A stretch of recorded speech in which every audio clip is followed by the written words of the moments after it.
alargar con el tema de hoy, chicos, que es David Ricardo. A ver, obviamente esto está dentro del módulo que llamamos Historia Económica, ¿sí? Eh, lo de Ricardo, para ser honestos, yo hice una especie de trampita y me lo salteé por un tiempo a David Ricardo porque cronológicamente, o sea, siguiendo una línea de tiempos, viene Smith, David Ricardo y después Marx.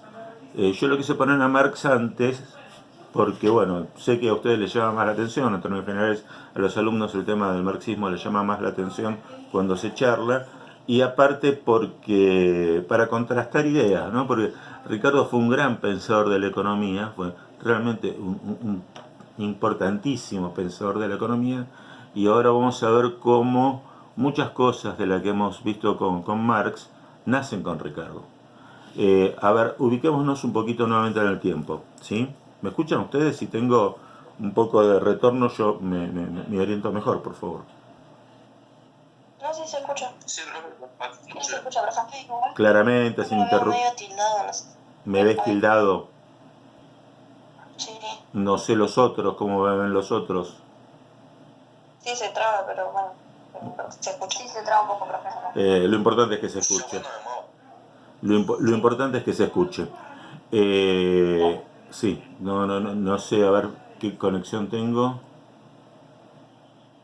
Estoy con Speedy, no sé, de última la cambio, pero tengo miedo que se corte la sesión de Skype. Bueno, sigamos. Si tenemos buena voz es lo que importa. Decía, en verdad el orden cronológico es Quesnay primero, que fue el que le da connotación científica, o sea, Quesnay le da, aparte, una impronta, o sea, una visión liberal a la economía. Acuérdense, en Francia, lo que nosotros llamamos fisiocracia. Adam Smith tomando los principios liberales de la fisiocracia, ¿sí? pero con la enorme diferencia que Quesnay sentaba, digamos, su visión, ¿se acuerdan?, en la tierra, Smith en la industria. Marx básicamente haciendo enormes críticas a la situación económica y sobre todo, o esencialmente, al estado, digamos, de vida, la calidad de vida de los trabajadores industriales y de sus familias, y de los beneficios que carecían, en verdad, de los beneficios que no tenían, de los niveles salariales y de lo que Marx definió como explotación de la burguesía sobre lo que Marx definió como proletariado. Para los que siguieron este tema, creo que tiene que estar medianamente fresco. ¿Es así o no? ¿Sí? Sí, profe, sí. Ok.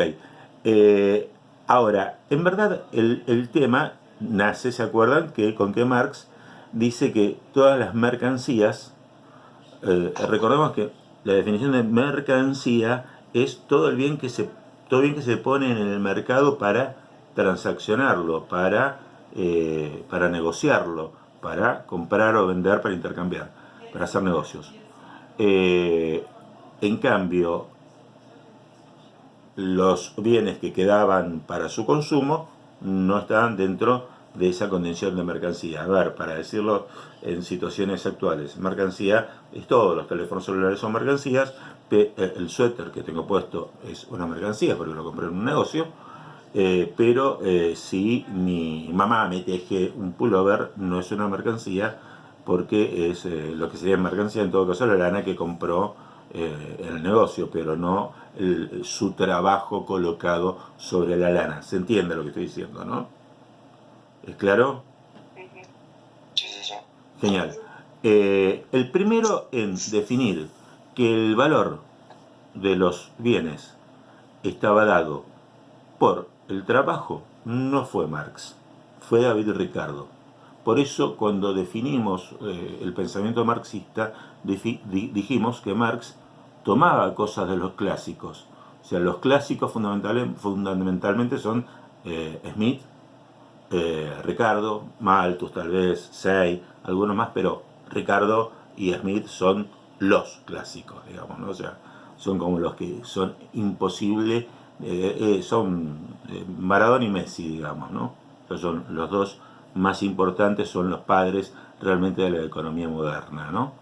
Ricardo, entonces, el primer aporte importante que hace es este concepto del valor trabajo. Guarda, estamos hablando del valor de la mercancía y no del precio de venta, que son dos cosas distintas. ¿Está claro esto? O sea, definir el valor de la cosa es definir cuánto costó hacerla. En palabras modernas podríamos decir costo. O sea, cuánto cuesta hacerla. Ahora, una cosa distinta es a cuánto la vendés. Porque puede tener un valor determinado, pero resulta que en el momento de la venta puede ser mucho más o mucho menos. Entonces, ustedes fíjense que ahora, no sé, en plena crisis de la pandemia, hay cosas que realmente están muy baratas. Increíblemente hay cosas que están muy baratas. ¿Por qué? Y porque hay gente que no vende nada, negocios que están cerrados, alquileres que hay que pagar, sueldos que hay que pagar, y gente que está, diciéndolo de un modo vulgar, reventando stock, o sea, vendiendo lo que pueda, lo que tiene, para poder cumplir con las obligaciones. ¿Se entiende? Sí. Entonces, una cosa es el precio de venta, otra cosa es el valor de la mercancía. El valor de la mercancía, para David Ricardo, fue el primero en señalarlo, es el valor trabajo, antes que Marx. A ver, vamos a ubicarnos históricamente. David Ricardo nace en 1772, es decir, que nace en el último cuarto del siglo XVIII. O sea, calculen que nace antes que se funde el virreinato de Río de la Plata. ¿Sí? Marx nace en 1800 y pico, no me acuerdo, 20, por ahí era. Ayúdenme ustedes que estudiaron. No se acuerdan, creo que era 20 y pico, si no me recuerdo. Marx nace en 1820 y pico, ¿no? Por ahí, no me acuerdo exactamente. 1818. 18, bueno. Entonces notarán que Ricardo es previo a Marx. Por eso es que separa Marx sobre ideas de Ricardo, como decía el caso de valor trabajo.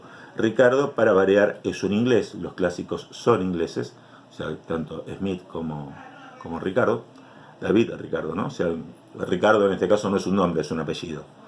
David Ricardo no es un filósofo, como es el caso de Adam Smith, ni es un académico, ni es un profesor, ni es un estudioso, ni nada. Es más, el libro más importante que escribió, que se llama, tomen nota ustedes, es otra cosa importante que yo en algún momento sí, cuando nos encontremos personalmente quiero ver, son carpetas. Quiero que tomen nota de las cosas que charlamos. Decía que el libro más importante que escribió David Ricardo se llama Principios de Economía, Política y Tributación, ¿sí? E impuestos, y tributación, ¿sí? Estamos hablando de un libro que se publicó a principios del siglo XIX, 1800 y poquito, ¿sí? 1817. Muchas gracias. Ricardo vivió poco tiempo, Ricardo murió a los 50 y poco, 51, 52 años. David Ricardo viene de una familia en realidad de comerciantes. En verdad, el padre de Ricardo se dedicaba a hacer negocios en la bolsa de Londres. ¿Ustedes saben lo que es una bolsa? Algo así como lo que tienen en Estados Unidos. O sea, si vos me preguntás qué es, yo no lo sé definírtelo, pero sí lo sé en mi mente. ¿Tenés una idea? ¿Los demás? Claro.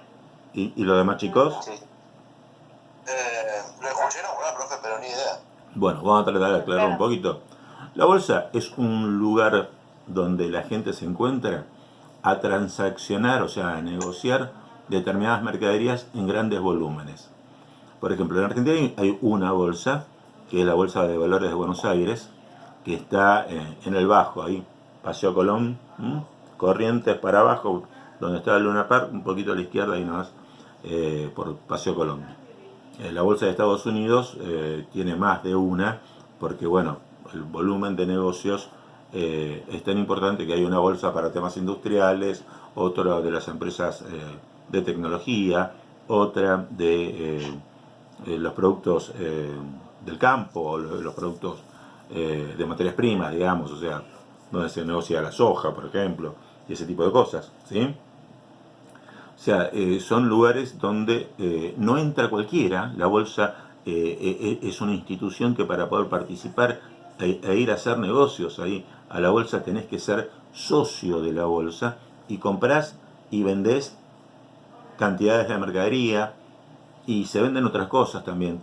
En algún momento vamos a ver una charla TED que está muy piola sobre el tema, pero se venden títulos públicos, que es la deuda del Estado. Los estados emiten títulos que son con los que tenemos problema ahora los argentinos para pagar la deuda, ¿sí?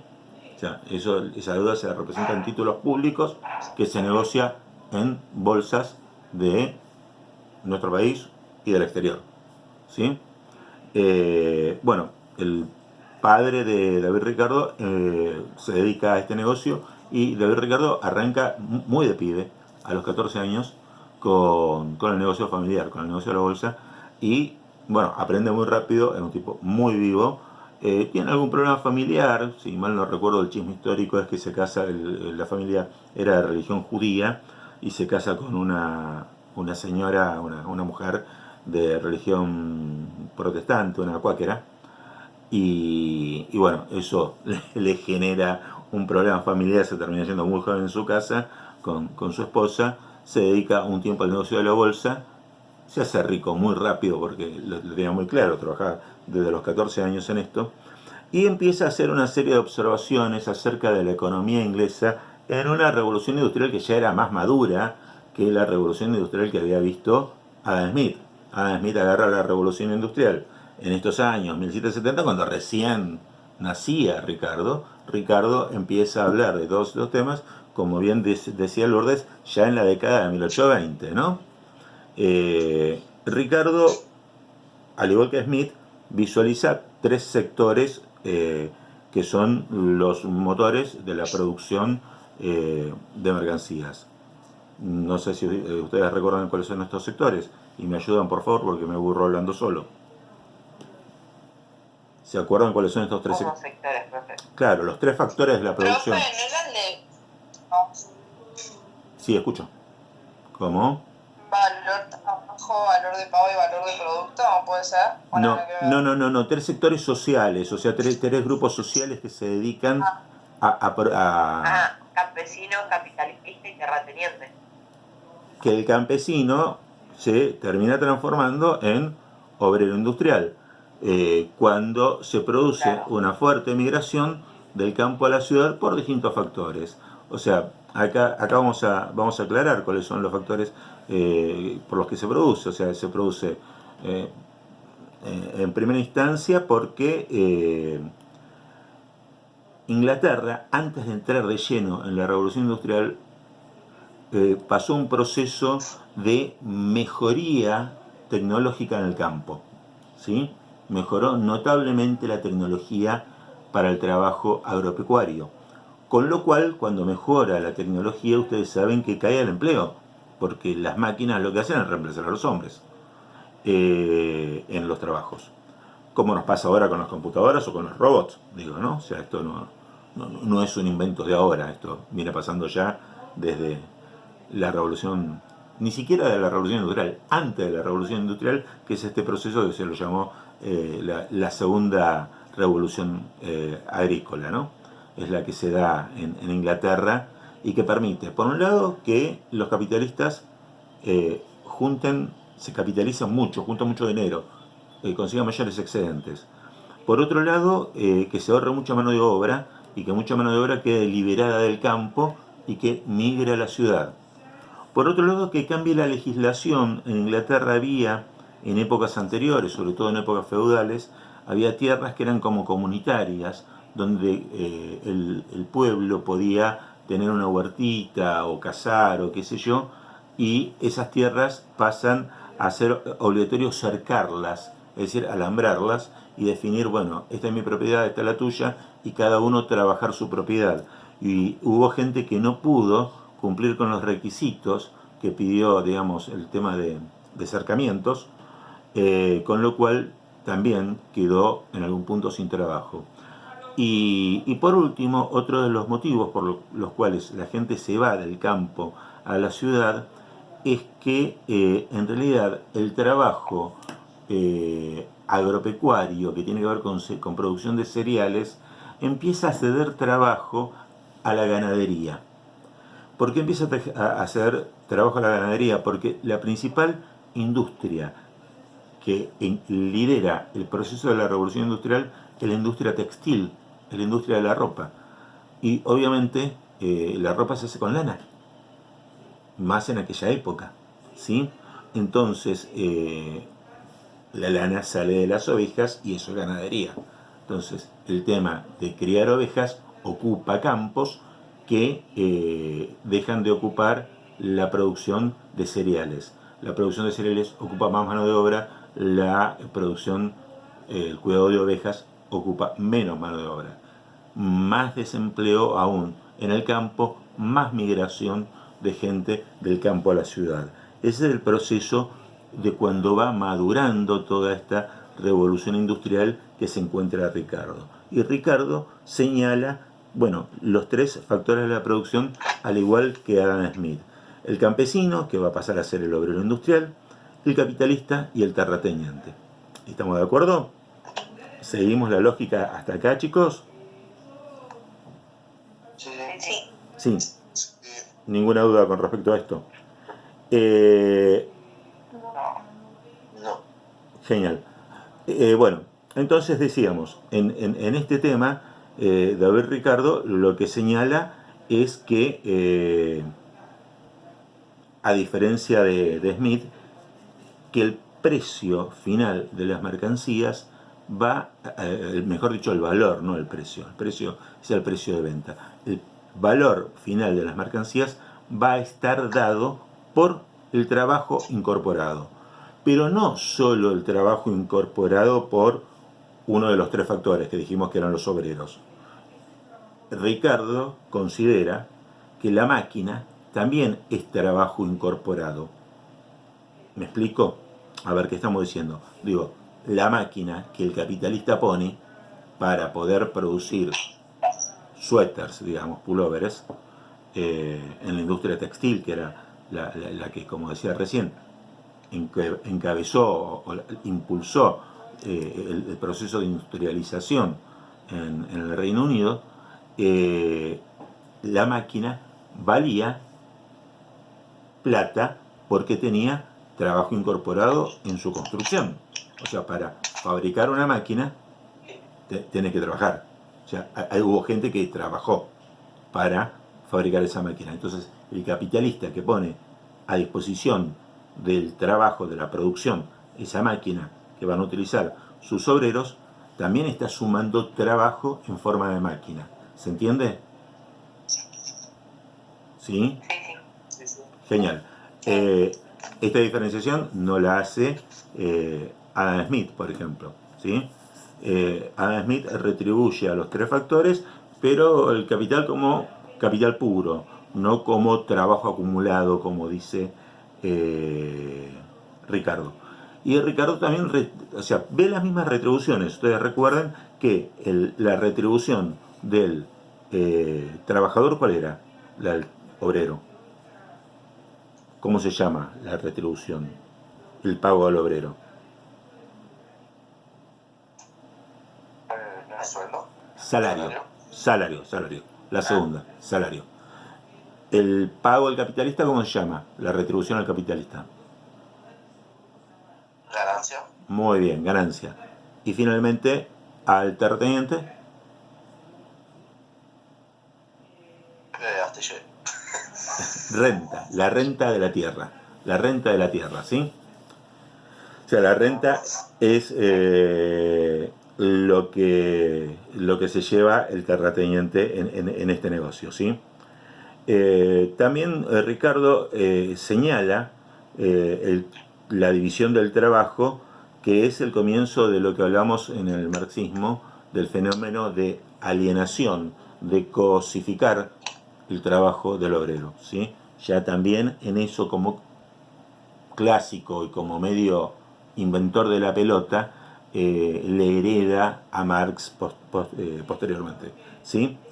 Entonces, hemos hablado del valor de las mercancías, hemos hablado de cómo cada uno de los factores de la producción reciben un pedazo, y ahora vamos a hablar de un fenómeno muy interesante que señala, que mejor dicho visualiza David Ricardo. Vamos a frenar un segundo esta grabación para dar espacio al segundo tema, a un tema muy importante que agrega Ricardo.